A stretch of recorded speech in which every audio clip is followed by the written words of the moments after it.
Hello friends.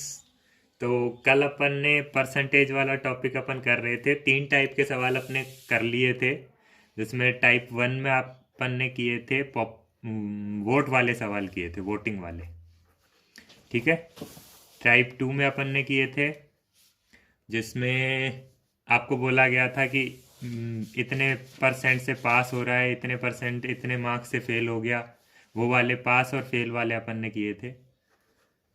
और type 3 में भी पास और फेल ही था, बट अलग टाइप के सवाल थे। कुछ इंग्लिश में पास हुए थे, कुछ मैथ में, ऐसे वाले सवाल थे। ठीक है। आज अपन थर्ड टाइप के सवाल पढ़ेंगे, जो कि मिक्सचर वाले सवाल होंगे, जिसमें आपको बोला जाता है कि एक मिक्सचर है, जिसमें मान लीजिए चीनी और पानी का मिक्सचर है। उसमें बोला जाएगा चीनी की परसेंटेज इतनी है, फिर इतना पानी मिला दिया या उसको गर्म करके इतना पानी उड़ा दिया, फिर फाइनल सॉल्यूशन में परसेंटेज कितनी होगी, ये आपसे पूछा जाएगा। तो क्वेश्चन में लिख के आपको समझाता हूँ। जैसे क्वेश्चन नंबर 1 आपकी स्क्रीन पे आ रहा होगा, जिसमें बोला गया है कि एक 12 लीटर का सॉल्यूशन है नमक और पानी का। 12 लीटर, ये क्या है? नमक, साल्ट प्लस वाटर, नमक और पानी का। अब बोला गया है इसमें नमक कितना है? 10%। If 2 litre water is vaporise, मतलब अब इन्होंने क्या किया, सॉल्यूशन को गर्म किया। तो जब भी आप सॉल्यूशन को गर्म करेंगे तो एक बात हमेशा ध्यान रखिए, नमक कभी नहीं उड़ेगा, चीनी कभी नहीं उड़ेगी, उड़ेगा क्या? पानी। अब फाइनल सॉल्यूशन में क्या बचेगा? 2 लीटर अगर उड़ गया तो अब कितना बचेगा सॉल्यूशन? 10 लीटर, उसमें नमक प्लस पानी। अब आपको निकालना है इसमें नमक का परसेंटेज कितना होगा, ये आपसे पूछा जाएगा। ठीक है। तो इसके लिए आपको बहुत ही सिंपल फॉर्मूला है, जैसे जिसमें आपको इनिशियल परसेंटेज, मतलब परसेंटेज पहले इनटू में solution, solution is equal to initial solution, मतलब पहले कितना सॉल्यूशन था, उसके बाद में percentage final into final solution. मतलब पहले सॉल्यूशन में सॉल्ट का परसेंटेज कितना था और पहले सॉल्यूशन कितना था, इनटू में इज इक्वल टू में फाइनल में परसेंटेज कितना है और फाइनल सॉल्यूशन कितना है। इसमें आपको रखना क्या है, देखिए पहले परसेंटेज साल्ट का कितना था? 10%। और पहले सॉल्यूशन था कितना? पहले सॉल्यूशन था 12 लीटर। ठीक है। अब फाइनल परसेंटेज पूछिए साल्ट की कितनी है, ये मान लीजिए एक्स, हमको दे नहीं रखी इसलिए। और फाइनल सॉल्यूशन कितना है? 10 लीटर बचा है, क्योंकि 2 लीटर पानी उड़ गया है, तो इंटू 10। तो x बराबर कितना आ जाएगा? ये 10 से ये 10 कट जाएगा, x बराबर 12% आंसर आ जाएगा। ठीक है। तो आपको इस फॉर्मूले में एक चीज ध्यान रखनी है, जैसे अपन ने यहां जो परसेंटेज लिखा है वो लिखा है सॉल्ट का, नमक का परसेंटेज लिखा है, 10% नमक था, तो इधर भी जो परसेंटेज लिखना है वो नमक का ही लिखना है। ठीक है। और कई बार आपको पूछे वाटर का परसेंटेज पूछ ले, तो ये नहीं आप वाटर का यहाँ पे रख लो और वाटर का निकल ही आएगा, नहीं। इसमें हमेशा सॉल्यूट का परसेंटेज आपको रखना है। सॉल्यूट को आप हिंदी में जैसे पानी में चीनी घोलते हैं, तो चीनी तो होता है सॉल्यूट और पानी होता है सॉल्वेंट। तो आपको सॉल्वेंट के लिए कभी नहीं लगाना है ये फॉर्मूला, आपको हमेशा सॉल्यूट के लिए लगाना है। ठीक है। चीनी के ऊपर, नमक के ऊपर, उनके परसेंटेज के ऊपर लगाना है ये फॉर्मूला। अगर आपसे पूछ ले कि वाटर का परसेंटेज कितना है, तो आप निकालेंगे हमेशा चीनी और उसका ही। मान लीजिए अब इसमें वाटर का पूछ लिया होता, तो अपन ने निकाला तो चीनी का है 12%, और वाटर का पूछा होता तो 100 में से माइनस करके आंसर दे देते। 100 में से माइनस 12 तो 88% वाटर होगा। ठीक है। ऐसा ही एक और सवाल मैं ले लेता हूं, जिसमें बोला गया है एक 5 लीटर शुगर सॉल्यूशन है जिसमें 60% शुगर है, 5 लीटर है और 60% शुगर है। ठीक है, उसके बाद में उसमें 1 लीटर पानी और मिला दिया गया, मतलब अब सॉल्यूशन कितना हो गया, 6 लीटर। तो उसमें शुगर का परसेंटेज बताना है आपको। ठीक है, तो वही सेम फॉर्मूला, पहले परसेंटेज कितना था 60, पहले सॉल्यूशन कितना था 5 लीटर, अब परसेंटेज नहीं पता निकालना है, और अब सॉल्यूशन 6 लीटर। तो ये 6 से ये 10 बार कट जाएगा, तो x इक्वल टू 50% आंसर आ जाएगा। अब शुगर का परसेंटेज क्या हो गया, 50%। ठीक है, ये थे अपने टाइप 4 के सवाल। इसके बाद में अपन टाइप 5 के सवाल लेते हैं, जिसमें आपको बोला जाएगा कि किसी पर्सन की इतनी इनकम थी, उसने इतना इस पे खर्च कर दिया, इतना इस पे खर्च कर दिया, इतना इस पे खर्च कर दिया, उसकी सेविंग कितनी है, ये आपको बोला जाएगा। तो इसमें आप हमेशा एक चीज़ ध्यान रखिए, मान लीजिए इनकम है, इनकम को क्या बोलते हैं, आय।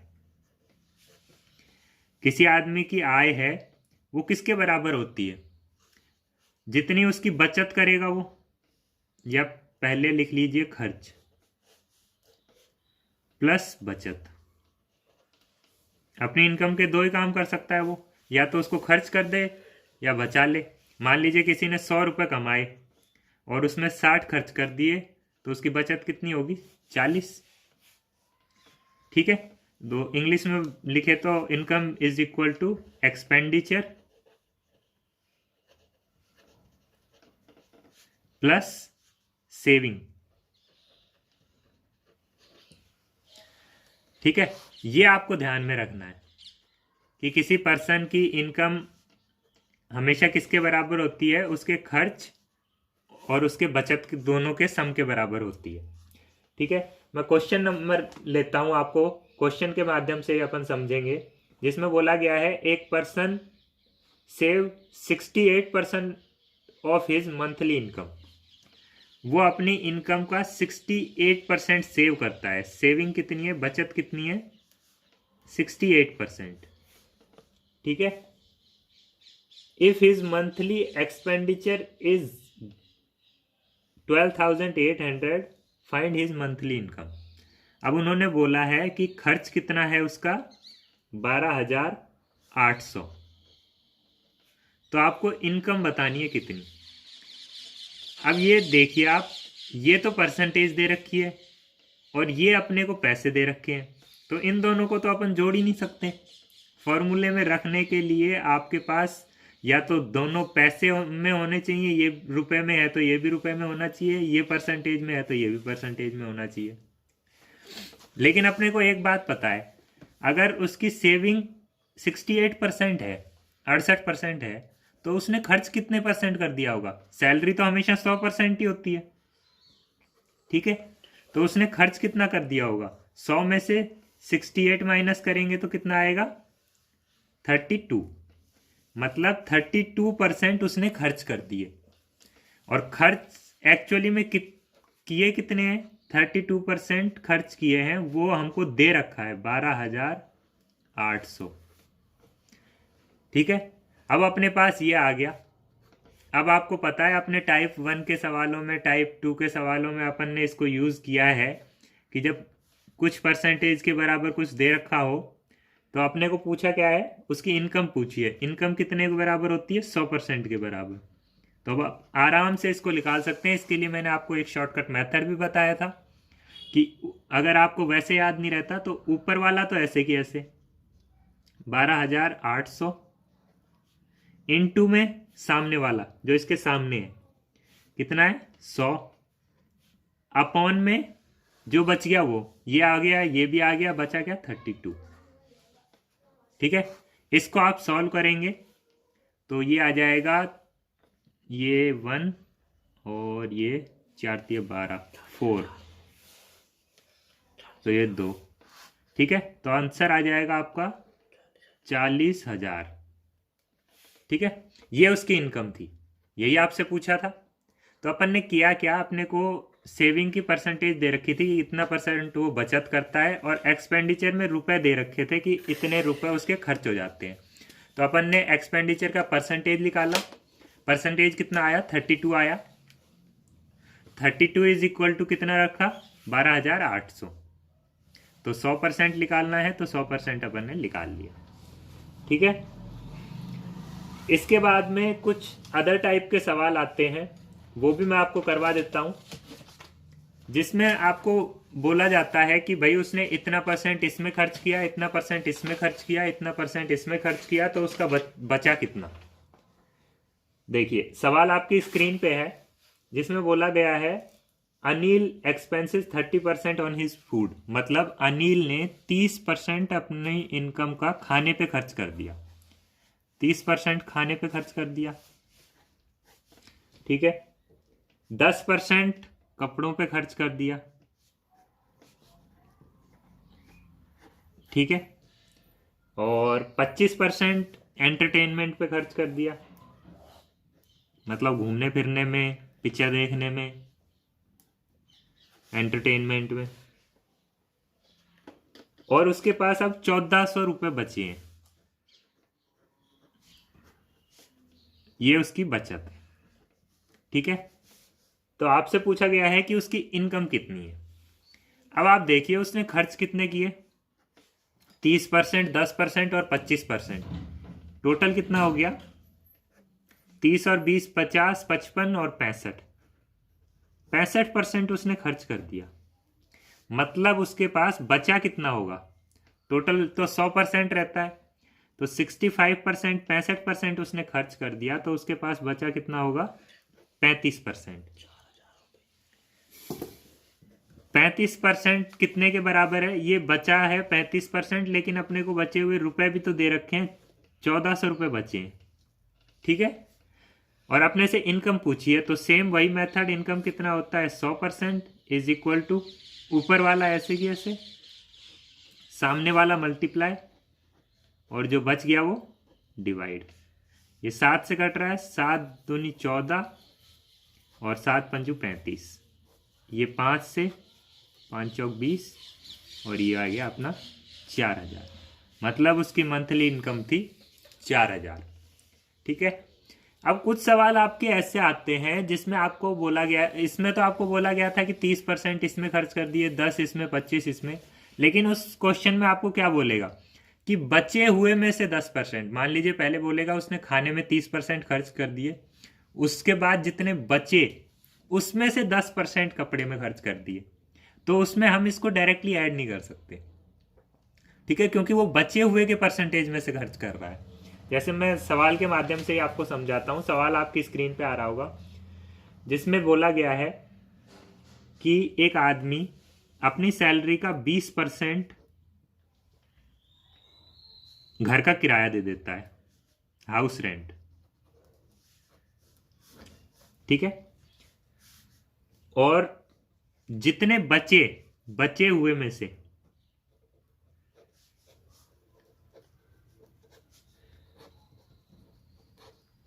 ये लाइन आपको जरूर ध्यान रखनी है, अगर ये आएगी तो अपन डायरेक्ट ऐड नहीं कर सकते। बचे हुए में से 25% वो अपने बच्चों की पढ़ाई के ऊपर खर्च कर देता है, एजुकेशन के ऊपर। ठीक है, देन ही expenses 10% on other expenditure from rest of the money. फिर से बचे हुए में से 10% और खर्चे थे उसके, अदर खर्चे जो थे उसके ऊपर खर्च कर देता है। अब बोल रहा है उसके पास बचे हैं 10,800 रुपए, तो उसके पास बचत कितनी बची है, 10,800। तो उसकी इनकम पूछी है कि इनकम कितनी है। तो अब आपको ये ध्यान रखना है कि जैसे अपन ने पिछला सवाल सॉल्व किया था, अपन ने इन परसेंटेज को जोड़ लिया था 20, 25 और 10, ऐसे ये सवाल सॉल्व नहीं होगा। अगर आप करेंगे तो आंसर आपका गलत आएगा, क्योंकि उसमें डायरेक्टली बोला था ये इनकम के 30%, इनकम का 10%, इनकम का 25% था। और इसमें क्या है, ये शुरू वाला तो इनकम का 20% है, लेकिन उसके बाद वाले बचे हुए के 25% बचे हुए का 10%। मान लीजिए एक आदमी के पास 100 रुपए थे, उसने 20% अपने किराए के दे दिए, मतलब उसने 20%, इसका 20%, 20 रुपए दे दिए उसने। 100 का तो अपन डायरेक्ट ही निकाल सकते हैं, 20 रुपए दे दिया। अब उसके पास कितने बचे? 80 रुपए। उसका 25% उसने एजुकेशन में खर्च किया, तो इसका 25% आएगा, ठीक है, ना कि उसने 25 रुपए खर्च किए। अब देखिए, एक तो 80 का 25% और एक 100 का 25%, दोनों अलग अलग है ना, तो ये दोनों क्वेश्चन सेम नहीं होते, दोनों अलग अलग होते हैं। अब इनको सॉल्व करने के लिए आपको क्या करना होता है, मान लीजिए उस पर्सन की इनकम है एक्स, ठीक है, अगर आपको दे रखी हो तो ठीक है, नहीं दे रखी हो तो एक्स मान लिया। अब इनटू करते जाइए आप, उसने खर्च कितना किया? 20%। तो आपको 100 में से माइनस करके लिखना है सारा, 100 में से -20, मतलब अब उसके पास कितना बचा वो लिखना है। 80% बचा, 80/100, मतलब 20% उसने खर्च किया था, तो अपने को इनटू में क्या लिखना है? 100 में से 20 गए तो 80 और नीचे 100, ठीक है। उसके बाद में कितना खर्च किया? 25%, तो 25 नहीं लिखना है, 25, 100 में से 25 गए तो कितने बचे? 75/100, ठीक है। उसके बाद उसने कितना खर्च किया? 10%, तो अपने को 10 नहीं लिखना है, 100 में से माइनस करके लिखना है, तो 100 में से 10 गए तो 90/100, ठीक है। ये इनकम थी, इतना इतना इतना कम होता गया, और ये किसके बराबर बचेगा? उसकी बचत के बराबर। ये खर्च वाले अपन ने लिख दिया, ये इनकम थी, ये यहां पे बच गई बचत, सेविंग, जो अपने को कितनी दे रखी है? 10,800,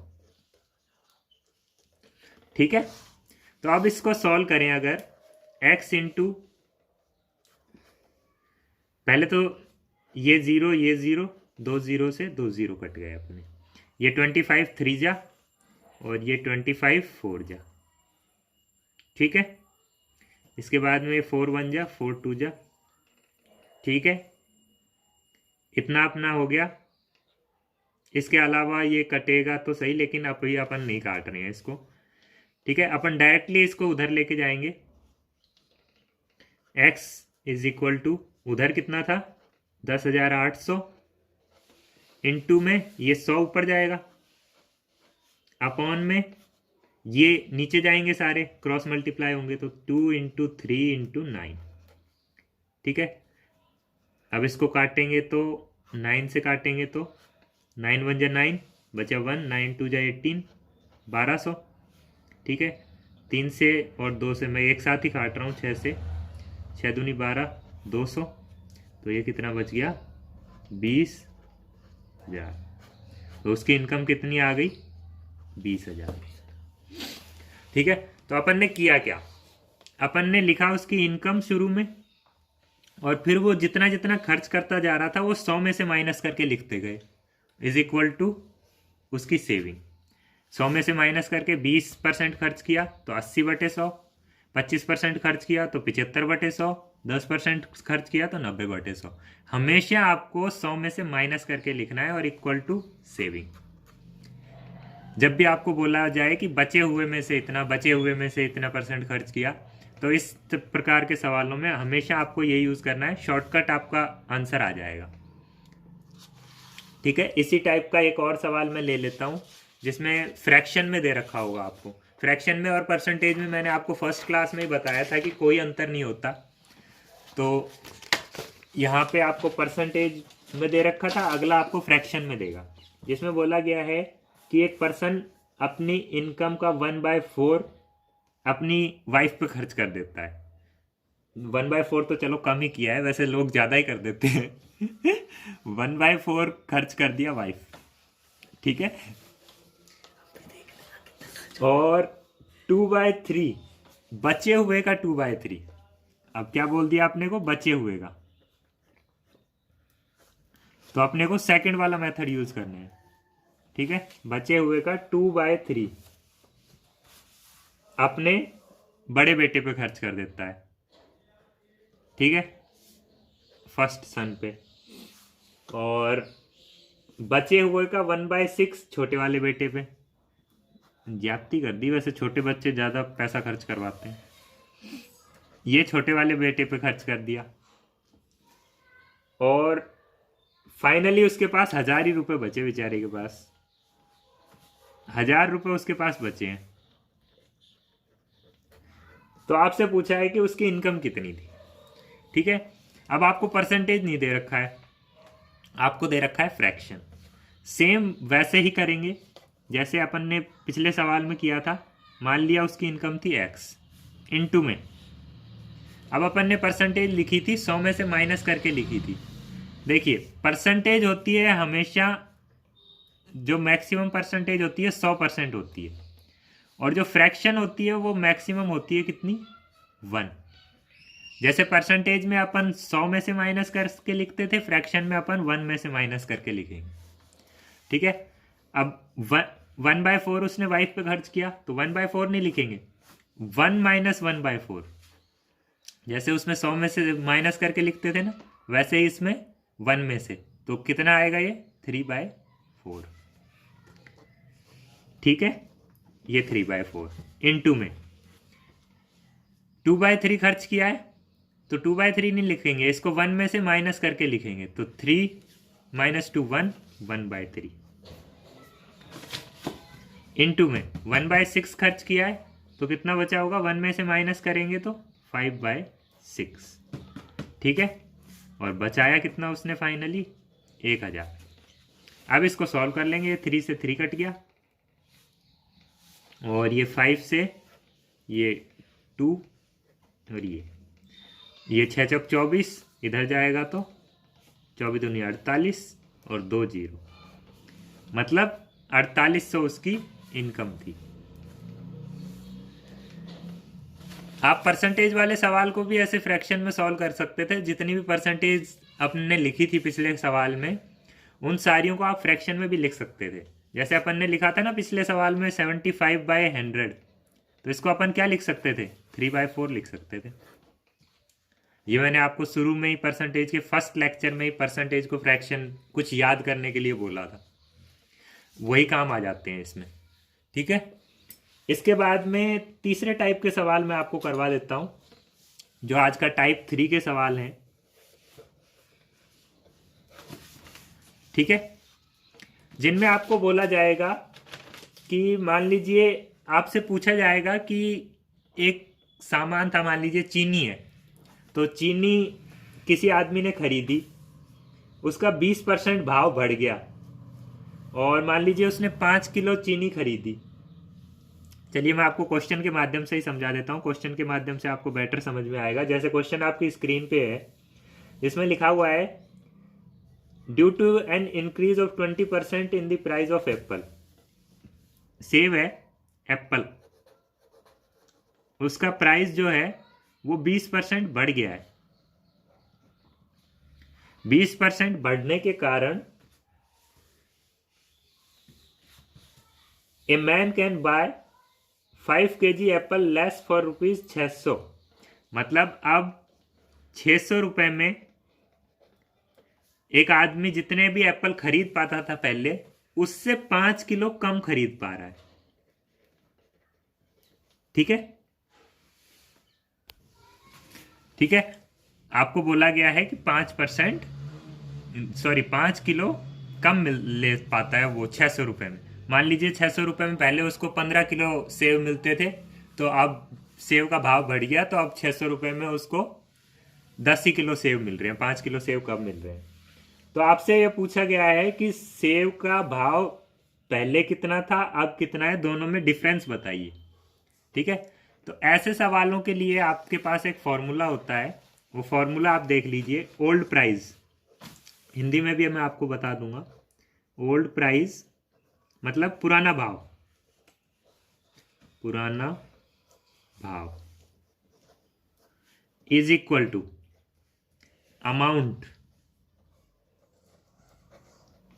into x upon 100 plus minus x into more या लेस कुछ भी हो दोनों में से। इसको आपको हमेशा किस में लिखना है, केजी में। अब मैं आपको हिंदी में बता देता हूँ ये फॉर्मूला। पुराना भाव बराबर में पैसे, जैसे यहाँ पे 600 रुपये है, इनटू में परसेंटेज, कितना परसेंट बढ़ गया या कितना परसेंट घट गया वो, upon 100 plus minus x, x मतलब परसेंटेज। ये प्लस और माइनस कब लेना है, जब भाव बढ़ेगा तो प्लस, भाव घटेगा तो माइनस, ठीक है। इनटू में मोर और लेस, कम या ज्यादा,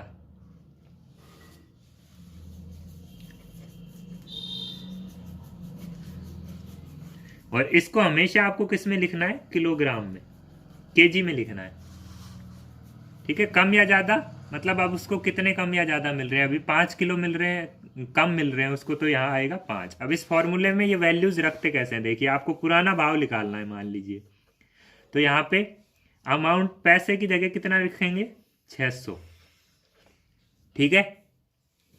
और कितना परसेंट भाव बढ़ा है, 20%, 20 अपॉन में 100।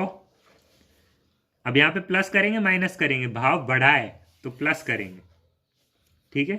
20 इनटू में कम या ज्यादा, कितना कम या ज्यादा मिल रहा है, 5 किलो कम मिल रहा है, मतलब 5। ये अगर ग्राम में दे रखा हो तो यहाँ तब भी यहाँ पे अपन को केजी में ही लिखना होता है। ग्राम को केजी में कैसे कन्वर्ट करते हैं, 1000 से डिवाइड करके, ठीक है। अब इसको अपन सॉल्व कर लेंगे। ये आ गया 600 इंटू 20 बटे 120 इंटू 5। यहाँ से ये 0 से 0 कट जाएगा, 12 एकम 12 पंजू 60, 5 से 5 कट जाएगा, मतलब 20 रुपये प्रति किलो ये भाव आता है आपका। इसीलिए आपको बोला था कि यहाँ केजी में रखिए ताकि भाव आपका केजी में आ जाए, ठीक है। मतलब जो सेब थे उनका पुराना भाव कितना था, 20 रुपये किलो का था।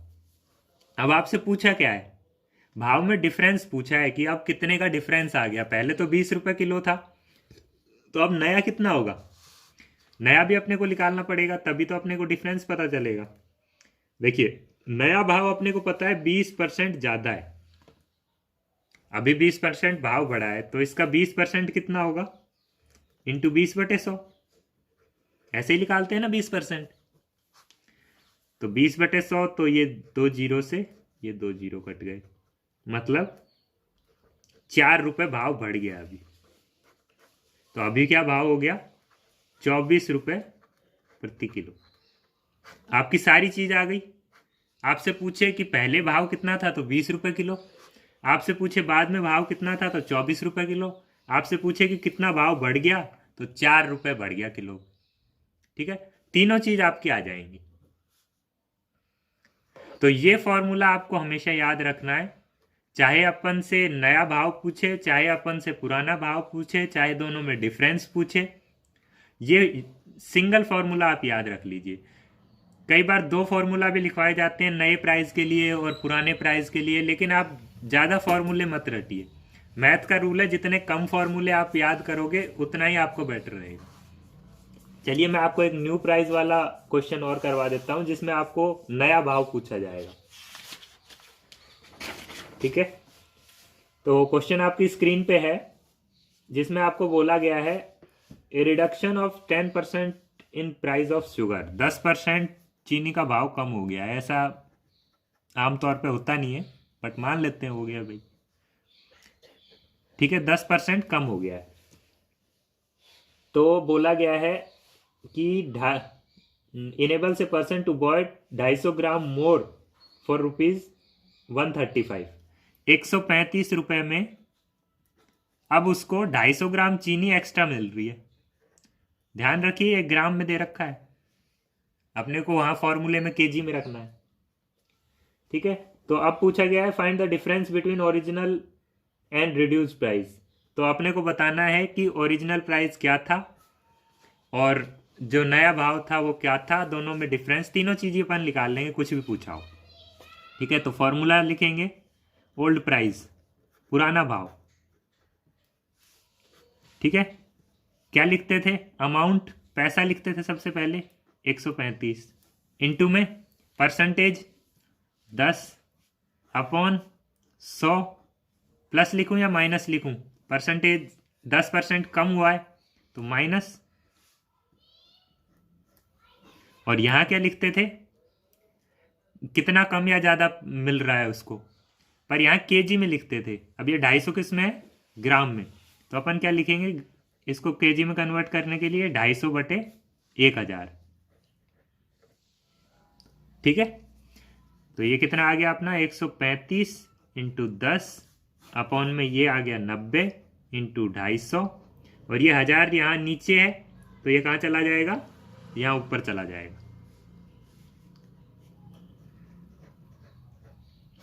ठीक है, तो ये 250 से एक बार, ये 4 बार। ठीक है, 1 0 से 1 0, 9 से ये काटेंगे, 9 से 9 एकम 9 बचा 4, 9 पंजू 45, तो 15 चौक 60 रुपए किलो। मतलब चीनी का पुराना भाव निकाला है अपने। पुराना भाव चीनी का कितना था? 60 रुपए किलो। अब नया भाव 10% से घट गया। 60 का 10% कितना होता है? 10 बटे 100। ये 2 जीरो से 2 जीरो कट जाएंगे, 6 रुपये। मतलब 6 रुपये कम हो गया। तो अब नया भाव पूछा जाए, न्यू प्राइस, तो कितना आ जाएगा? 54 रुपये प्रति किलो। ठीक है, अब आपसे कुछ भी पूछ ले दोनों में अंतर कितना आया, पुराना भाव कितना था, नया भाव कितना था, तो सारे आंसर अपने आ जाएंगे इसी से। ठीक है, तो ये हो गए आपके थर्ड टाइप के सवाल। तो इसके बाद में अपन कुछ टाइप के सवाल इसमें और बच रहे हैं, वो भी करेंगे। कुछ को ये प्रॉब्लम आती है कि ये 1000 ऊपर कैसे चला गया। ये 1000 देखिए, आप अगर फ्रैक्शन में आपको कभी ऐसा दे दिया जाए, मान लीजिए ए अपॉन बी अपॉन में सी अपॉन डी, तो होता क्या है, ये दूर वाला दूर वाले के पास जाता है और पास वाला पास वाले के पास जाता है। ये याद रखिए आप हमेशा, दूर वाला दूर वाले के पास जाता है और पास वाला पास वाले के पास। ए इंटू डी और बी इंटू सी। ठीक है, ऐसे ही हमने यहां किया था। यहाँ पे इसके नीचे कुछ नहीं था तो 1 मान लिया, तो दूर वाला दूर वाले के पास, ये ऊपर जाके मल्टीप्लाई होगा, 1 को नीचे मल्टीप्लाई करेंगे तो कुछ नहीं आएगा। ठीक है, तो नीचे जब भी आता है तो ये ऊपर जाके ऊपर वाले के साथ मल्टीप्लाई हो जाता है। ये सबसे दूर वाला और ये सबसे दूर वाला ऊपर जाके मल्टीप्लाई होगा। ठीक है, इसके अलावा कुछ टाइप के सवाल और बच रहे हैं जो अपन अगले लेक्चर में करेंगे, और परसेंटेज का टॉपिक अगले लेक्चर में अपना खत्म हो जाएगा। तो आप ज़्यादा से ज़्यादा क्वेश्चन इस टाइप के करिए, प्रैक्टिस आप करते। ठीक है, तो मिलते हैं अगले लेक्चर में, तब तक के लिए goodbye, have a good day.